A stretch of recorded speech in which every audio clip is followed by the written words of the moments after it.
Mr. Harmless here, back with some more tech helps. Let's get ready to learn.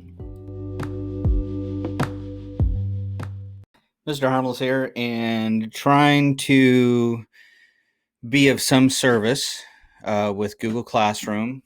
And here we have our e-learning class that I created in Google Classroom. You can see right here.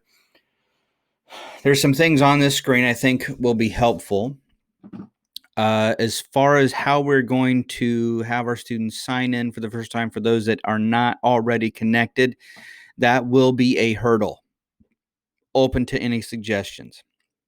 But let's talk about adding students.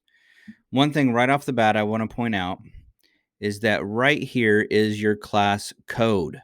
Okay. If there's a way, like if you have students already signed up for Remind, you could send them this class code. When they sign in, they can type in this code and it can add them to your classroom this way. That is a possibility. It is not the one that I recommend, but it is a possibility. If you click on this display, this is for if you were in a classroom and you wanted to put it up on the screen, you could click that and it puts the code up real big. And so, but they're not going to be in our classroom, so we can't really do that. There, you make it even bigger.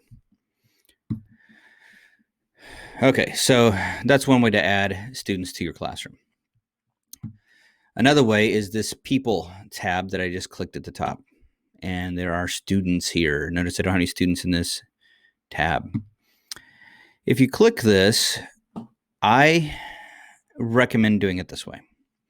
I'm trying to think of a student's name off the top of my head. I will use a teacher instead.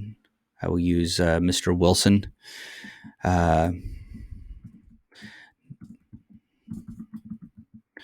Okay, so notice as I start typing in the last name, brings up all these different options here. There's his name right there. So I can click him. That will add him. And if I click invite, it will send an email to him as an invitation to join my class.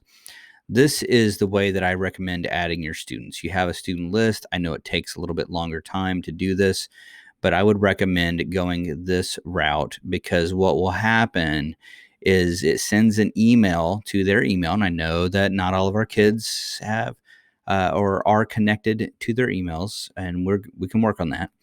But it will also mean that if they sign into Google Classroom, that class will be waiting for them and it will say you've been invited, and it will tell you or tell them to just click to accept that invitation. Okay, so it makes it a few less steps on their end instead of just giving them a code. I hope this is helpful for adding students. If you have any questions, let me know.